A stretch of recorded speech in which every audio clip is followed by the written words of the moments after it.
Dr. Khan, as I'm duty bound by the state of California, do I have permission to record this video? Sure. Terrific, terrific. Well, I have the pleasure of chatting once again with Dr. Imi Khan. Mainly just an update video, I think, more than anything. A few topics worth discussing. But my understanding is you've been traveling recently. You've been to 2 conferences. You've delivered 3 papers at 2 conferences. So why don't you present your update first? Yeah, well, I think we can start. When was the last time we talked? It must have been before the conference, or the Air Life conference. So, Certainly. I mean, we can start with that. So, I mean, you were there. You did some really nice stuff with Well, the. I was there. You were there, right? I was up at 4 a.m. doing it. Yes. I mean, first of all, thank you very much for the time and the efforts that you gave to presenting to primarily the ERA community, right? So the emerging researchers in air life. The conference overall for us for me personally was really, really nice. For ERA specifically, I think it was almost like a milestone conference in many respects. We tried a few different initiatives starting on the Sunday before the conference, and then throughout the conference as well. So that was a group effort. So shout out to Anna, Christine Espetheth, and Piotr Wallace, and everybody else who was involved. They did so much work in organising that stuff. So I think for the student group, right, for the emerging researchers in air life and these up and coming researchers, I think we got a lot of really positive feedback, not just from students and early career researchers themselves, but actually from some more of the senior academics and researchers as well. And that was really, really nice for us to receive, to get some feedback on. And my understanding is next year, in the 2025 conference, I think they are pushing now to make more of a thing of sort of the student group and the student initiatives, which is, I call them student, emerging researchers in their life types initiative, which I think is really important. Yeah, so I mean, on that front, it was really, really nice. And then from a content perspective, Air Life had all the usual stuff. So we had wet life chemistry stuff, evolutionary systems, robotics, synthetic biology, cellular automata, and again some more stuff on like large language models, which seems to be a theme. Not only, I mean, it's not a theme in air life specifically, but I've seen it cropping up quite a bit in conferences, including these ones that I was previously at as well. Much to my grievance, if I'm perfectly honest with you, I'm not particularly. I'm not a huge fan of seeing so much emphasis on sort of like generative AI and large language models. I think there's perhaps more interesting things to discuss and think about, but here we are. Certainly. And I had a conversation with Ken Stanley and Tim Taylor, which was kind of a footnote to the end of the conference as well. We can get to that in my topics and stuff. So talk about the 2 conferences you were at most recently, because they seem fascinating. Yes. I mean, these were pretty. I mean, in the context of these specific communities, we have 2 pretty big conferences. So ACI, Affective Computing and Intelligent Interaction, and IVA, which is Intelligent Virtual Agents. So the first one was run by IEEE, and the second one is an ACM conference, pretty big conferences, and they were actually co-located in Glasgow. So, they normally run independently, but the local chair, they decided that, there might be a nice opportunity to run these 2 things together. So that's what happened last week for a period of 4 or 5 days. So this was at the University of Glasgow. We had 3 papers. So I had a couple, well, I sort of wrote all 3 and presented a couple of them at the ACI conference, so Affective Computing and Intelligent Interaction. And that conference there is really around affect engagement, detection, emotions. This type of research. And both of these conferences are interesting, particularly for intelligent virtual agents, because by the name, you can imagine that there is scope and historically has had room for things like computational models of artificial agents, which is really what's drawn me to these types of conferences. And so you can see there's a bit of an overlap with artificial life. I mean, the conferences were great. I was perhaps a little bit disappointed by the lack of actual like computational modeling and like stuff like bio-inspired models and architectures for artificial agents. That's the thing that has typically drawn me to both of these communities. Interesting. And I think I was the only. No, I had one paper there on bio-inspired models for artificial agents, and I don't think, as far as I can remember, no other paper had something like that. And so I spoke to a couple of senior researchers in those communities who had a very similar sentiment to me. As it's like, where's all this research gone? Why is there there's such a big shift now towards like these cool new shiny AI models. Aki, for instance, had 2 sessions on large language models. Interesting. And it's like there's how much research can you do on this stuff? Great. Like, but I don't want to dismiss people who do that research, because I think it's, there's obviously value in it, and perhaps the fruits of the labor remain to be seen. For me, it's not really the exciting stuff that I'm interested in right now. But I just wish there was more, more stuff around the kind of stuff that I'm interested in. But maybe that's a little bit selfish. Yeah. Interesting. So, I mean, these conferences need to have people. I mean, I think that's probably why they're showing the more popular stuff currently. You have to have sympathy for the conferences in terms of just the requirements to actually get people to attend. It's interesting co-locating these conferences as well, because I think that certainly gives a nod to each of them. In terms of, are these conferences you regularly attend, or are they just ones that you kind of found a need for this? So it's funny because my PhD work actually was, I mean, it's all about sort of bio-inspired modeling of artificial agents, but grounded in sort of physiology, and then trying to model things like emotions or affect as sort of control mechanisms for homeostasis. This is sort of the general idea that I'm interested in. So being drawn to something like affective computing and intelligent interaction was quite natural. It was actually the first conference I attended as part of my PhD, and actually gave a talk there in 2019 when it was in Cambridge, so not far from where I live actually. COVID. Last year it was at MIT actually, MIT Media Lab, again in Massachusetts, I think, and now it's come back to the UK. Yeah, I mean, I've always kept my eye on it. I think it's interesting. I mean, when I compare them and I sort of like juxtapose artificial life and how inspired I was leaving that conference, and then hoping to get something similar from these 2 conferences, I was just left with a bit of a my thirst wasn't quite quenched, shall we say. Interesting, very interesting. Well, let's talk a little bit more about the A-Life conference, because I think certainly coming out of that, Tim Taylor was there. You had the opportunity to meet Tim, which I think has been a long time coming. Certainly a powerhouse in the field, and interestingly, to have such a kind of strange, seminal conversation in some sense with regards to open-endedness, and particularly Ken Stanley's direction literally 3 days after that interview was taken. It was a very interesting interview to take. I'm wondering, unfortunately, Hiroki is also under a similar guidance to have Tim as a participant as well. I'm starting to wonder if they actually work in the format. I did have the opportunity to ask one very interesting question, which actually split open a whole lot of history that most people hadn't had the opportunity of hearing about OpenAI, which I thought was really interesting.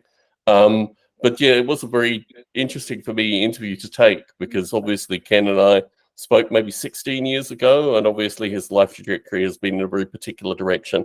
The COVID question was one that I was really looking forward to actually asking as it came up, because I thought it was incredibly insightful, and also it pointed back to the A-Life conference being new, vibrant, a whole new group of people that haven't historically been interested in A-Life.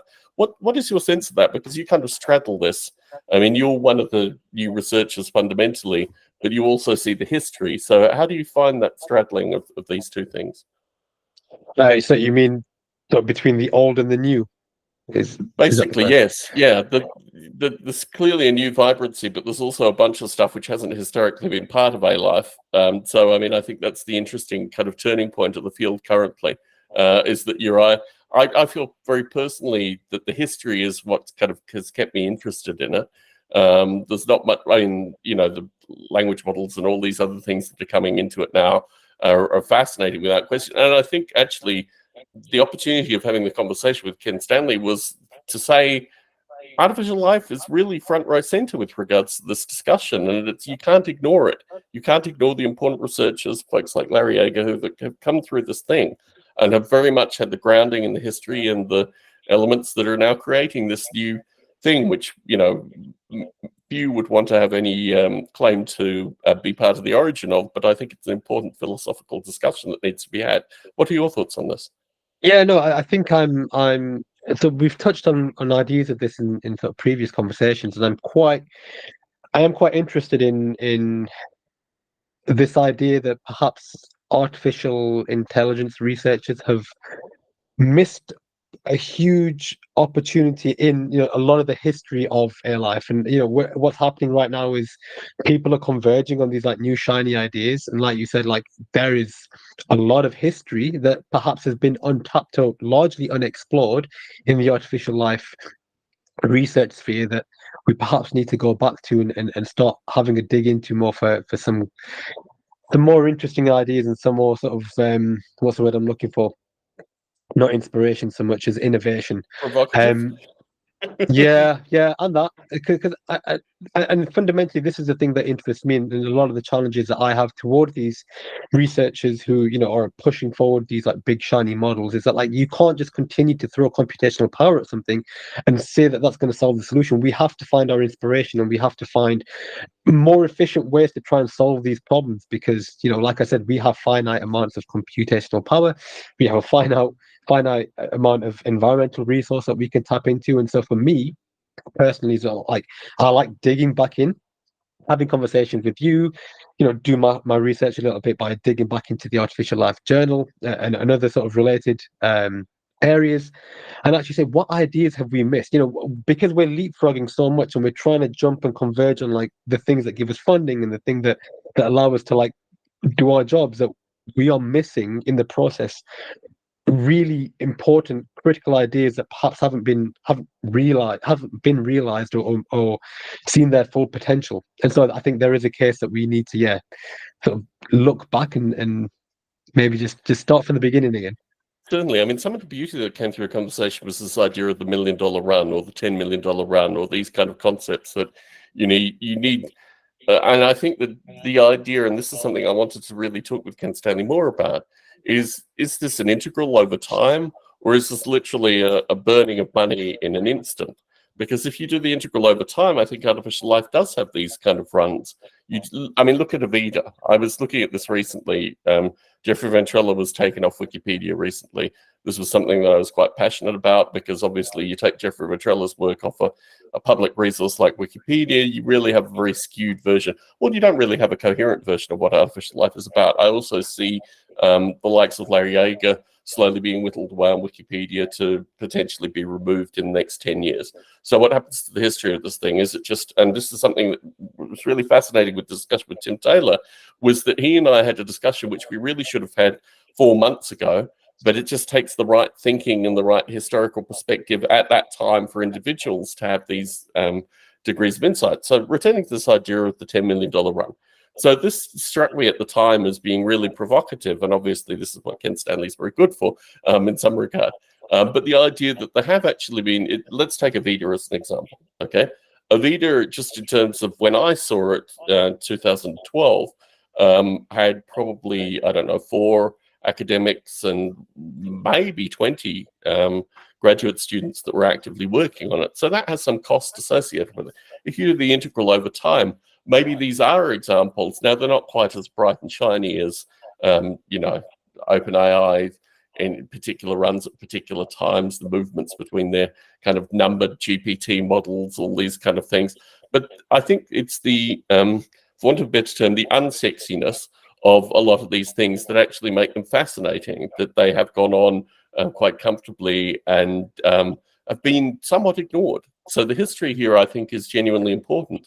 And one of the things that I find fascinating talking with the likes of Ken Stanley is that Ken comes from ALUF research. I mean, that was basically his bread and butter for, at least a decade, if not 2 decades. And then he had this very amazing bauble. Jeff Clune is also fascinating to talk to for similar reasons. They have this very amazing bauble that was kind of set in their lap that then became this thing. But if you don't see their intrinsic background research and their interests and the things that led to this, you don't really understand how this thing became so powerful. Because if it was just based on computation alone, as you've highlighted, it wouldn't have gotten to this thing. It actually required some background, hard day life work that went into this thing. And if you don't understand that, then you don't understand the fundamentals. Does that resonate with you?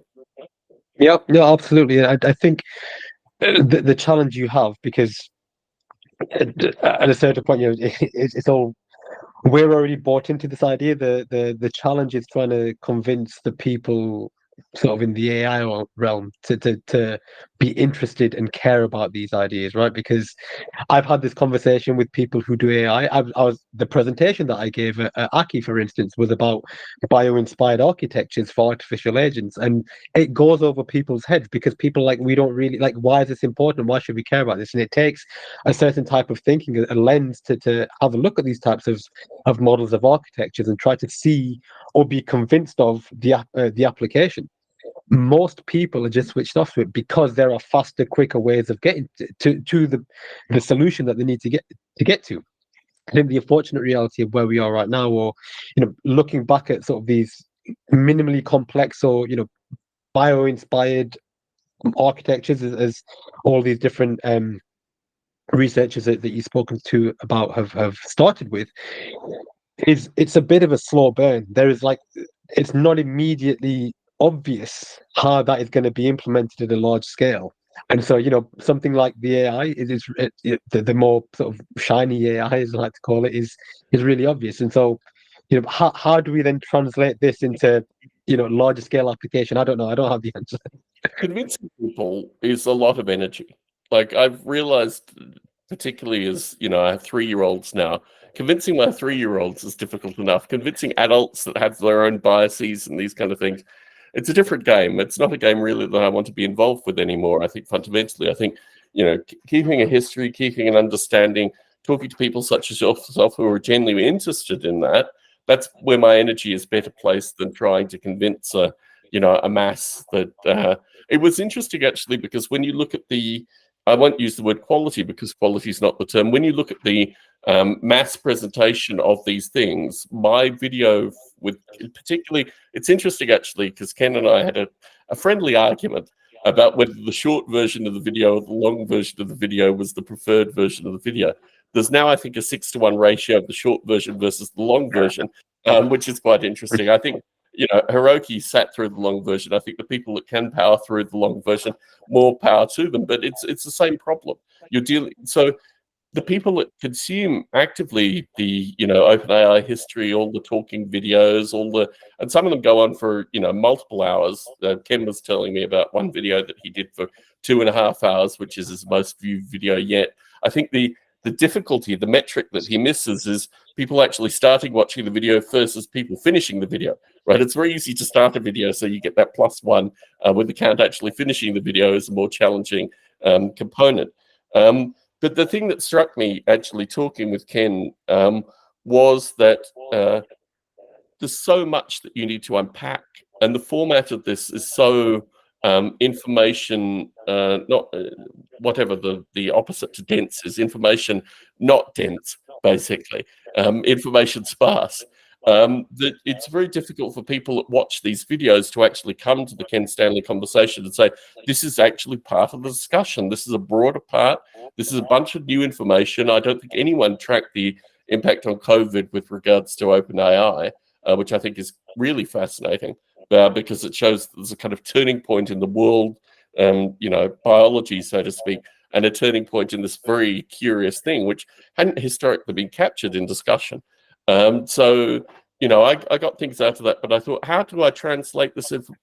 Is it even my duty to translate this information, or does it require, third parties to capture this video? Ironically, because of his movement back to open-endedness and his, ongoing interest in the stuff that came out, there were a series of videos that were launched maybe 3 days afterwards that tried to capture some of that element and failed quite dismally. I stopped watching after about the third video and just realized I've tried to inject my own particular perspective in this discussion. Let's just leave it for history for someone else to find this thing and find it interesting in the future.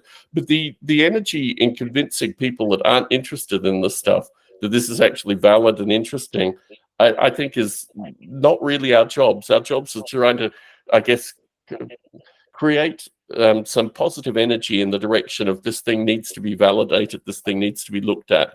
And rather than convincing people, which you'll never actually do, because you're not going to make this the exact form fit of the information light way that people are talked to about this stuff.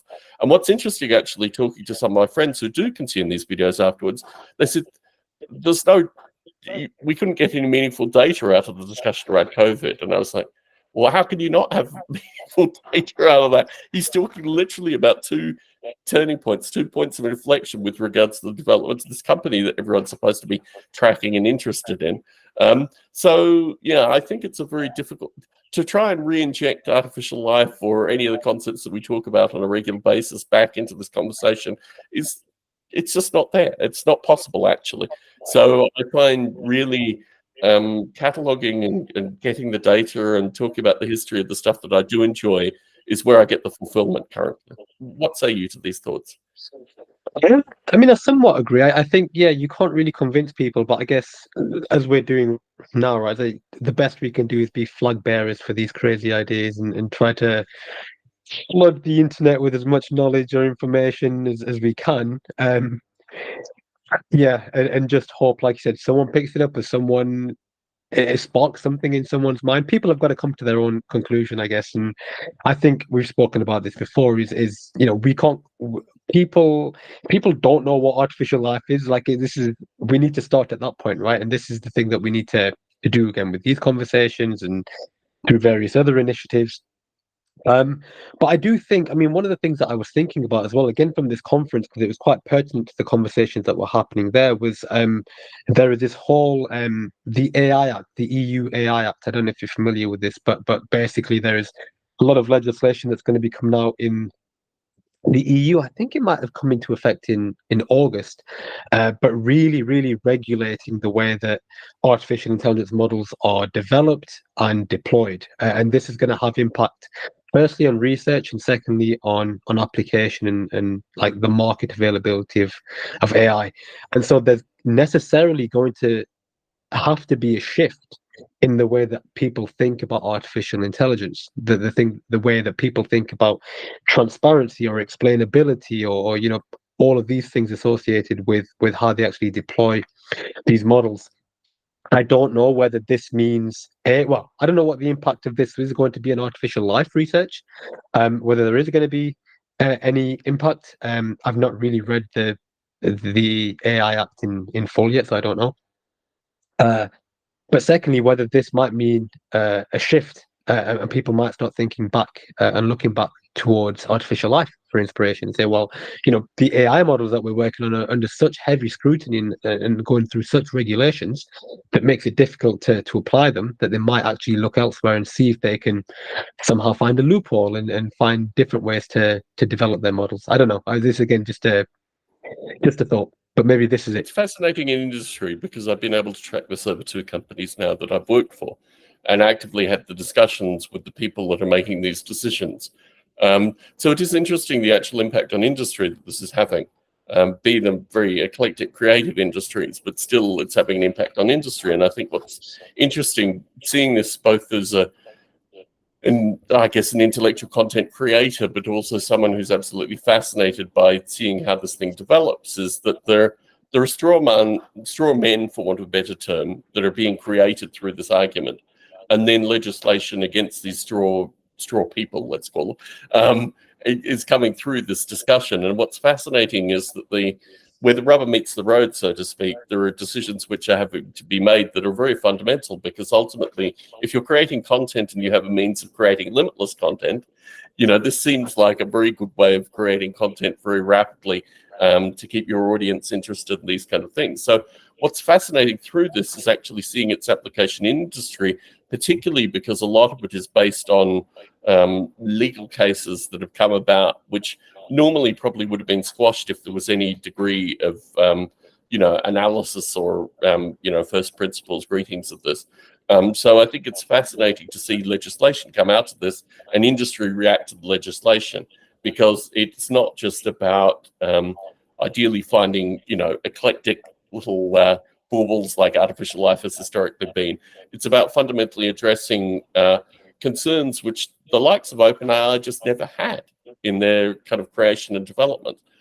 So the EU has been a very, particularly with regards to privacy, I'm not sure if you're familiar with regards to the EU's requirements on privacy, but their impact on industry was absolutely fascinating. The EU has historically been on the vanguard of creating legislation which large companies, particularly in this country, have to follow, irrespective of whether or not they want to, just because they're dealing with a market that is kind of evolving in a completely different direction.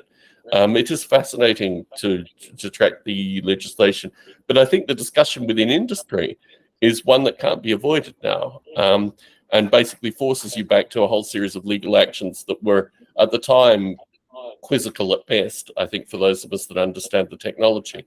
So, I mean, do you see it in that view, or do you just see it as being things that are emerging that are, from an academic perspective at least, have to be reacted towards?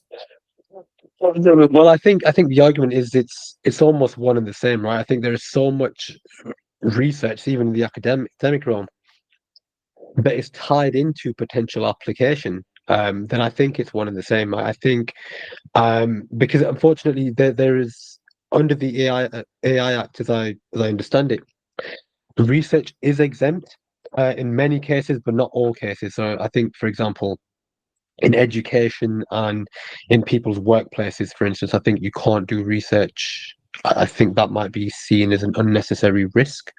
So that can't be done. But what I mean to say is, like, all of these big funding agencies, or these big sort of bodies that award grants, when you write them on, you're going to have your research component. There's also going to be the applied component as well. So, okay, well, what tangible outcome is coming from this, from an industry perspective, or a market perspective, or a benefit to society perspective? And so I think they have to be treated as one and the same, right? It's going to impact both. If we're juxtaposing them, and it's going to be research and industry, I think it's going to impact both people, and I think those conversations need to be had. I can hear them in the AI sphere, certainly. I think there might be a case to start thinking about them as AI life researchers as well, and actually see whether this thing is going to impact us in the next 5 or 10 years. I think the origins, what I return to with regards to this, if you understand the origins and you understand, I mean, with Ken Stanley, you're talking about symmetric brain models fundamentally. I'm not sure if you're familiar with his work that led into OpenAI, but it's with regards to Neat and Nero, with the two open source versions that you can get of it. But it was with regards to very biologically inspired models of cognition, which just enabled the computation to be utilized. It was actually an example where, when you had the right model, the computer power being thrown at it was actually a good thing. The interesting thing with regards to the debate, particularly around large language or anything creative and artistic that's coming out of this, is that it's viewed very much as being derivative of existing intellectual property, which I think is fascinating, because it doesn't ignore, but it makes it kind of trivializes the computation aspect of this thing, which I find fascinating intellectually. So yes, I think the philosophical discussion associated with this, which is completely removed from the EU and other legislation associated with this, but if the philosophical discussion can go back and influence, or at least inform, the nature of the discussions that are being had at a legislative level, I think that's incredibly important and powerful, and one that I would certainly commend any academic who is considering currently, because really the lack of intellectual rigor and discourse that's being had with regards to this stuff is detrimental, I think, to both the artistic community, although they would never say that, and also the research community that seem to be the opposed. Well, not even the opposing, because I think fundamentally, once the legislation is in place, it will just be for the academics and the industry to evolve based on those requirements and constraints, basically.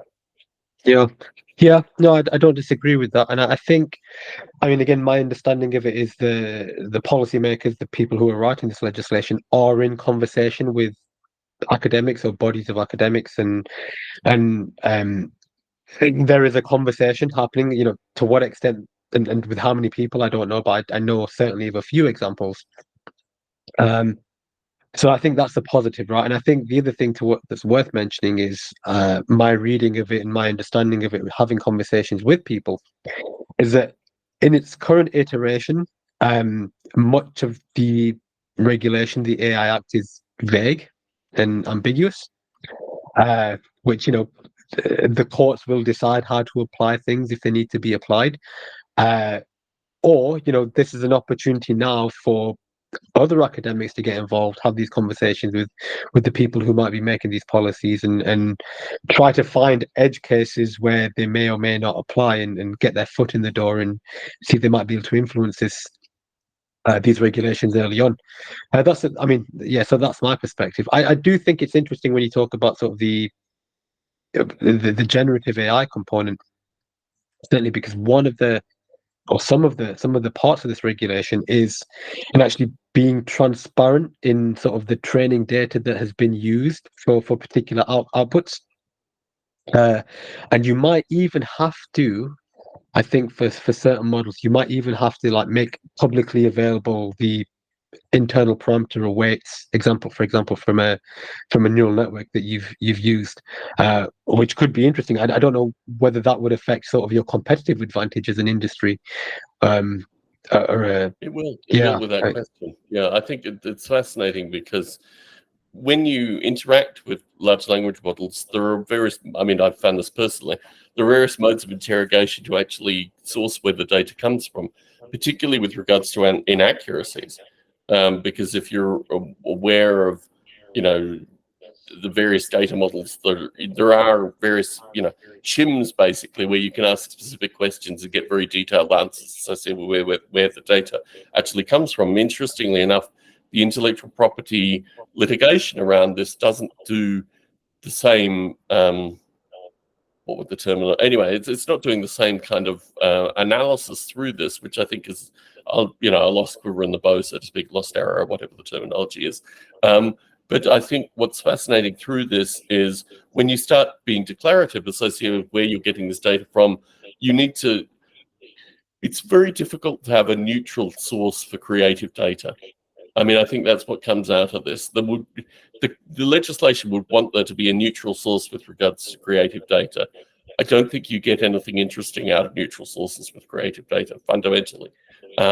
It would be a very different and not... my ability to have discussions associated with the eclectic aspects of the Nuremberg trial and the Second World War is what I really love about generative AI, in a kind of visceral sense. That I can have conversations where nominally there would be these people in this world that I would be able to have these conversations with. Occasionally I do, funnily enough, meet people that I can have these kind of conversations with. It's just a rarity as opposed to with frequency. So when I look at these models, I'm like, okay, so what aspect of the history of something eclectic? There are various histories of like Australian heavy metal bands on Wikipedia, which are just fundamentally wrong. So I know if I ask questions associated with this eclectic thing, I will get the wrong answers if the model's been trained on Wikipedia, which is what I tend to do. And I usually get that thumbs up. The data's been trained on Wikipedia. It's all, it's all hallucinations, for want of a better term. So I think what fascinates me is just as not even an area expert of knowledge, but just as someone who dabbles with these things and gets a sense of what Encyclopedia Britannica versus Wikipedia is fundamentally in terms of just the detail, but also inaccuracies. That strikes me as something that would be really important in legislation if you were actively wanting to talk about creative things. But what do you get if you can't get Shakespeare into your large language model? Like, what are you missing if you have to use this vanilla and well, would go against certain ideas of creativity fundamentally. So, I mean, I think there's a lot of really interesting stuff that comes out of this, because once you have the legislation, then you start training the models with this, perhaps, for want of a better term, like baby food quality information. Then you probably don't get the same exciting language. I would just posit as a, as a hypothesis, for someone who wants to do philosophy about this kind of stuff. What say you to this? Yeah, no, it is completely correct. And but then, to play devil's advocate to my own point, I guess, is what's the inverse of that? I mean, the solution then is to train your own model based on whatever corpus of information you want to, build or train this model on. I mean, that has massive computational cost associated with it, and then, unfortunately, the environment is paying the cost, which you'll hear me sort of hang on about that, because I think it's quite important, right? Like, we work in this area, and like, we forget that this is not something that exists sort of ethereally. This is like, there are tangible, real life consequences associated with everything that we do. And it's funny you say, these like really niche conversations that you want to have with these large language models, because I know people who will sit there and have conversations with ChatGPT or whatever the generative AI, and will find real pleasure from it. And I had this conversation last week with someone I work with, and actually the thing that I want to speak with is like myself. Like, I want to query myself, because the amount of information, the amount of knowledge that I forget. So again, yeah, if I could just get like all of my written work like in my notebooks and everything, and just train a model on that, and just sort of like have sort of this extended mind where I'm just querying this large language model. Yeah, mine's exactly the same. They're all up here, and like that is fundamentally, I think, the value for me of having a large language model that I would like sort of fine tune and train on something really, really specific. For the benefit of those that didn't see, this is my current set of workbooks, but indicative of the same problem. I find actually when I write things out, is the only way I can remember it now. I mean, being a father of 3-year-olds, which is a recurring topic in my life currently, like memory is just so ethereal that if I don't write it down, but no, the ability to actually have personal language models, I think, is the main niche which has been lost from this. And I don't really know if scanning any of these documents would be qualification for that, but the sense that one exists in writing, particularly your academic work, obviously, you have a keen sense. It's interesting because I've met various people at times in technology that have maintained their entire writing digitally.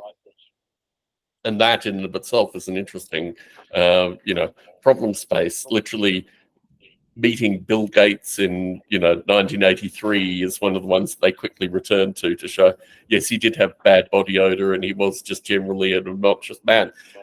So these kind of things are fascinating when you have it with regards to your own personal data.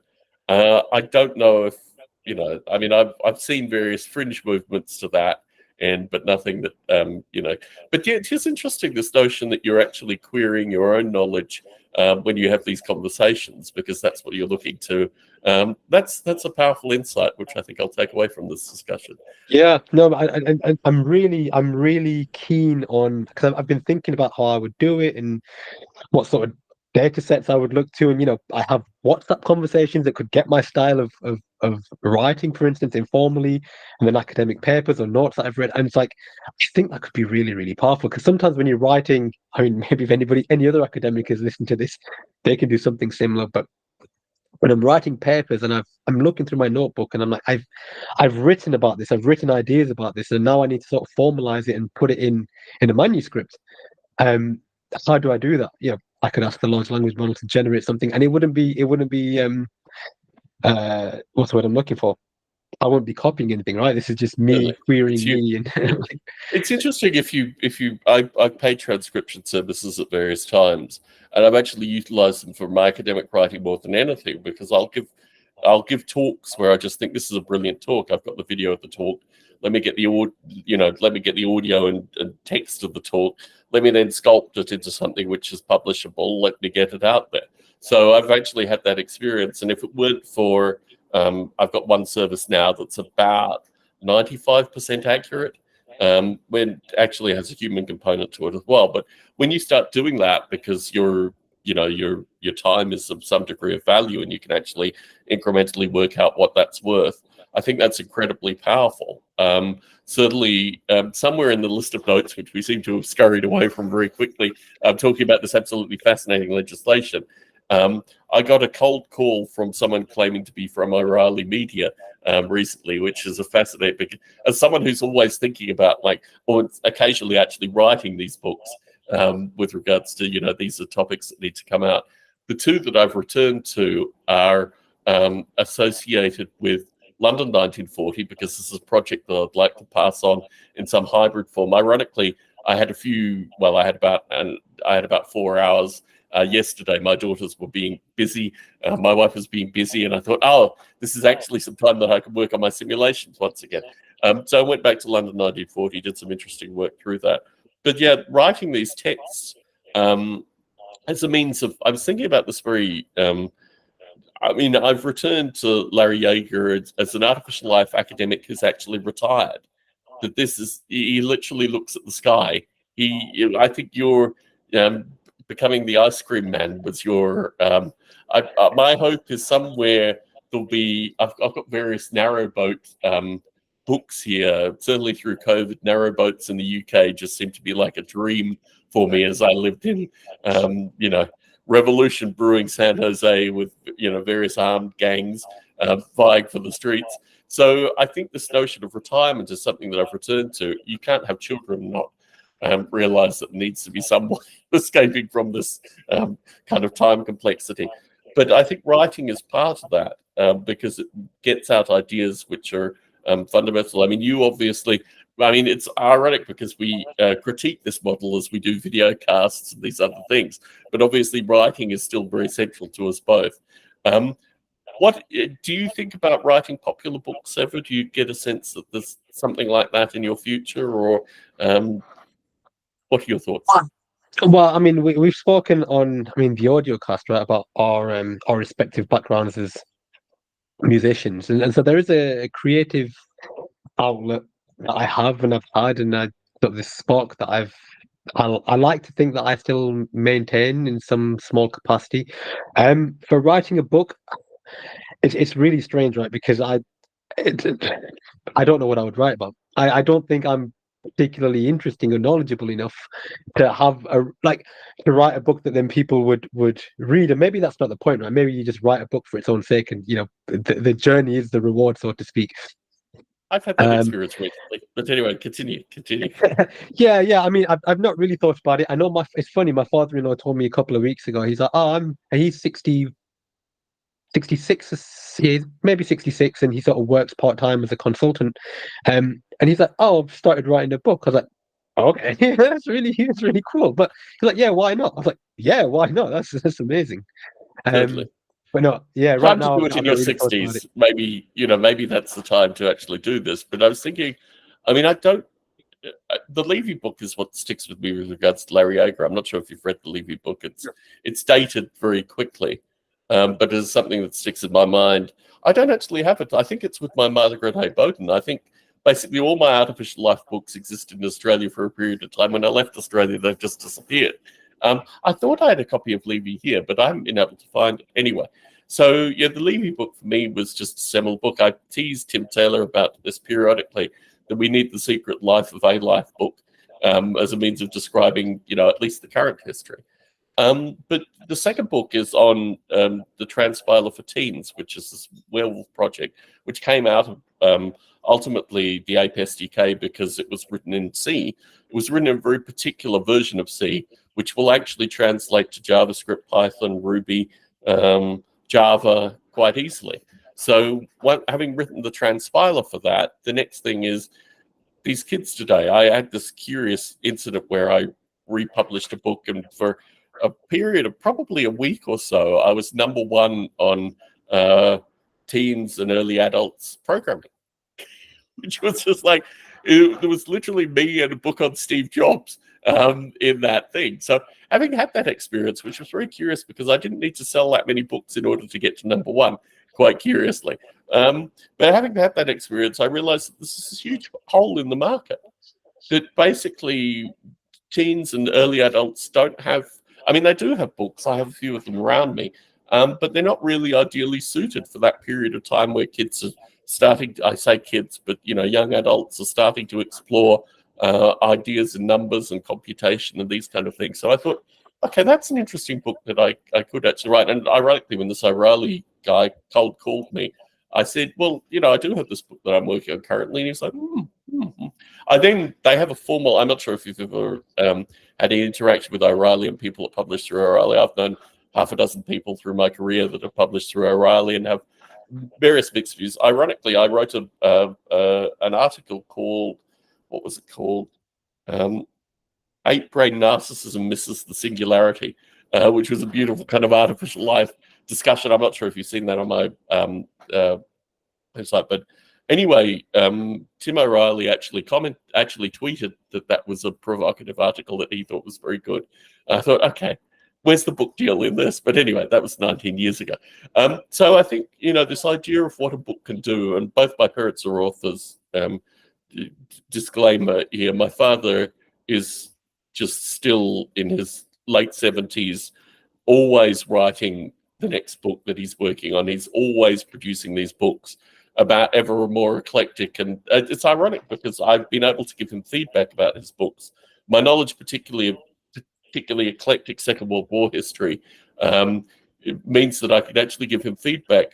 I know things about, the Nazis that no one should have to know about the Nazis. I have a very deep and actually surrounded by Second World War books specifically that were written by the Nazis about their various academic things. This whole notion of Nazi academic is very curious today, but there was a huge, emphasis. I mean, once the state, you see this with regards to every political persuasion, that once the state creates a political persuasion, you have to have these groups of academics that kind of flow into that. So I've been able to give feedback.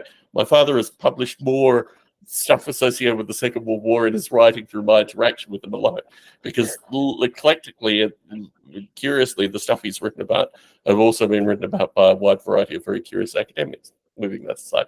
So yeah, I have this family history of writing, which is most of my mother's books are no longer published. So she has a huge gulf of work from the 80s and 90s that are no longer published. One of the things that I did with my recent writing was I said to her, if you can retain the copyright, you can actually republish these works and, have them back in the discourse, because I think that's one of the greatest problems of writing is after a period of time, the book just isn't there anymore. So, you have these kind of eclectic things with writing that I find are interesting. Whether or not the Transpiler book will ever have an audience, I mean, it's a fundamentally political book. It basically says that we've been writing these, back to your environmentalism, particular rant. It's that we're creating these languages that are so similar in some regard with regards to how they're actually handling computation. Why don't we pick the one that does it the fastest, or the least resource intensive, or the most productive? And historically, we just haven't done that, which it's subtopics that we've lamented on periodically on this particular recording as well. So what think you? It's very curious, because I remember a few months ago now you messaged me and asked me why I had used, sort of why I've gravitated towards Python.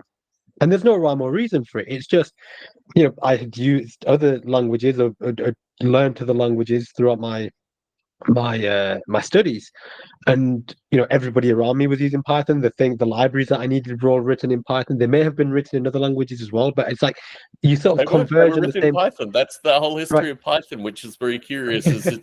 It's just a concatenation of the right libraries written in this language at the right times, which have kind of fueled its expanse. I mean, it's interesting. I've talked with various Rust programmers recently because they fascinate me. In Rust, there's a gameplay component to it. So you write the code, and then you have a series of red lines that you need to remove. I'm not sure if you've ever talked to Rust programmers, but the gameplay part of it is really critical to Rust, which means nominally that the code they write is better because they've had the gameplay element as part of that. This is what fascinates me with the Transpiler, is it's exactly the same thing. There's actually a gameplay part of it, which gets you writing better code as part of the experience. So I think, there's no right choices anymore, basically. Yeah. we politically, in every aspect, there are no right choices anymore. We just have this, mass marketing, which has basically caused these things to come out. And those of us that want to be naysayers are just on the fringes being naysayers, basically.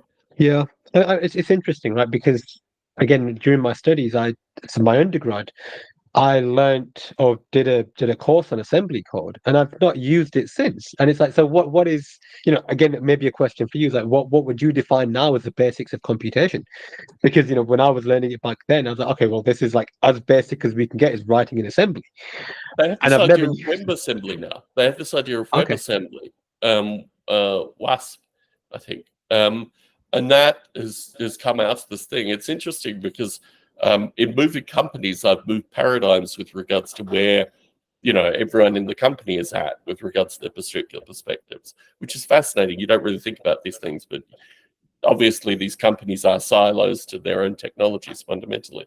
But yeah, assembly is an interesting one because I think all these things are about change, which is fundamentally about getting the teenage young adult computer program minds interested as well. They're all about changing your way of thinking. They're not about probably there's no notion of what is right here. You can give various perspectives that will say, okay, this is better. But fundamentally, it's about just having those thought experiments at a particular time. And that's why I think all these things are critical in terms of just giving people as many diverse perspectives as possible. So they can come to this thing out of whatever machinations cause them to get there, basically. Yeah. Yeah, no, I certainly agree with you on that last point. It's like, because I had a couple of people recently who are not sort of computer scientists or mathematicians or have that sort of type of training historically, who are trying to learn programming languages, and it's like, oh, asking me about the programming language to that might be a good introductory way of writing programming or programming rather. And it's like, fundamentally, it doesn't actually matter what language you use. You need to understand the concepts, and you need to get your head around that way of thinking and that way of like structuring certain logic. And until you do that, and it's quite difficult. I think we take it for granted, perhaps, and there are some people that are better than others. I'm not a particularly strong programmer, so what would take someone 2 hours probably takes me twice as long. But the process I is the understand. point. The process is fundamentally the point. So irrespective of how long Yeah. it takes to do the process, I too find myself a slow programmer with regards to certain things. And then I'm like, oh, it only took me a day to do this thing. So I mean, I think there are ebbs and flows, but the process is the actual point, as opposed to obviously there are certain machinations which will get you to the end point faster, but you just have to go through the process in order to get there. Yeah, absolutely. And it does, like I said, it takes that lens of being able to understand, asking the computer what you want it to do. And again, it doesn't matter what language that is, you need to understand syntactically how to get that thing from your head, that logic that's in your head, onto the onto the program. It's a very difficult thing to do, I think, for new people, especially if they don't have any background in it. Definitely, definitely. Before we conclude this conversation, your T-shirt fascinates me. I'm wearing underneath this, I won't take my shirt off in order to show, but I'm wearing, are you familiar with the Orc's Nest in London? It's like a No. seminal game store in London. I've been there maybe 4 times in my life. Well, it's got a particular picture of an orc licking his nose. But anyway, the Orc's Nest was a central point. And I see actually, literally before I got on this call, I was randomly looking at YouTube and found a fellow who was wearing an Orc's Nest t-shirt. So anyway, you now see the image of the orc licking his nose. Anyway, I'm fascinated by your t-shirt. Tell me a little bit about, as in the failing minutes of this recording, about the t-shirt and what right, it says anti-gamer gamer club. It's a take on, there's a brand called the Anti-Social Social Club, right? So I think it's just a take on that. I think I bought it at a time when, so I would call myself a gamer and I like playing video games. I think I bought it at a time when I wasn't perhaps playing as many games as I would have liked to. So a bit of I had this identity where I was like, I'm still a video gamer, but I don't play video games right now. So I'm sort of like this. I don't know what. So yeah, I mean, they sort of like captured that moment. I mean, thankfully, weirdly, I'm now playing more games than I have in a long time, which I'm quite happy about. Yeah, yeah. I think it's quite nice. We were talking about writing and things like that, and there are people who find their spare time will sit down and read a book and engage and indulge in these sort of fictional stories, and I think that's great. Um, Other people will find a different medium to indulge in these in fiction, and for me, it's playing video games. Very cool. Very cool. Amy, Yeah, it's always a pleasure to chat with you. Thank yeah, you very much for the but opportunity to talk today. Apologies, the heat here was causing me some distress. I've got the fan on currently. Hopefully, it hasn't caused any audio quality. But apologies to the viewers as well who had to see me dabbing at my face at various times for this conversation. I think we touched on a majority of the points. But a pleasure chatting as always. Any final topics that we didn't touch on that you want to put out there? uh, no. It's I mean, with respect to podcasts, so very quickly, so we started this podcast, What a Life podcast, last year, Yes. and as it so happened, I started it at the wrong time because then everybody had examinations and vacation and conferences, and so I was trying to get people into the room and see if we can record some more episodes. It didn't happen, but next week again, I've got a few people lined up, so we should have some more people coming on that podcast, which should be quite nice in the coming weeks and months. Very cool. The interview with Steve Grand is one that I'm personally looking forward to. I've never done a video interview with him previously. He and I have known each other for 25 years, I think, maybe more than that, maybe even 30 years now. Actually, no, 28 years is my project. He did Biota 2, which was a conference held in 1996, I think. So he and I have known each other in correspondence at least for 28 years. So the ability, I didn't realize he was such an active, last time I spoke with him on one of these recordings, he told me that he was completely enamored with flight simulator video games. Having not befriended him, but linked up with him on Discord briefly, I saw him playing for, I think, 6 hours in a row. I thought, okay, I've obviously got to have a conversation with him associated with flight simulators. My general sense with regards to this, particularly if you write your software, is you've got to dog food your own software in these times if you can, if you don't have small children. But I have a lot of fascinating potential topics with Steve Grand. Just as someone who's never retired and probably never will retire, fundamentally, I do look at Steve Grand is just a very interesting. I'm not sure. Have you had any? Are you familiar with Creatures or any of Steve's prior work? Yeah, I mean, the last thing I read was he was doing something on Kickstarter, right?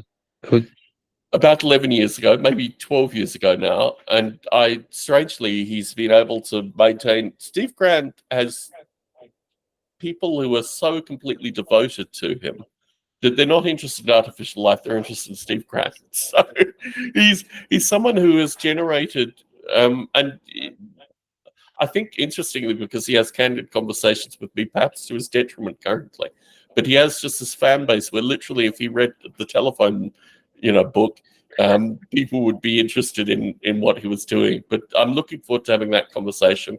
I do have a few upcoming ones. I'm not sure what will happen with Tim Taylor at Hiroki, a variety of things. I've got a short list of people to talk with who no doubt will flow through in upcoming conversations. But Steve Grand in particular, towards the end of October, really looking forward to chatting with him. Amy, a pleasure as always. I look forward to chatting with you in maybe 3 months' time when we've worked out the world's problems and we're able to reconvene and hopefully have more coherent stuff to say about large language models. Pleasure as always. Yeah, thank you very much, Tom. Speak soon. Bye-bye. Let me turn the recorder off.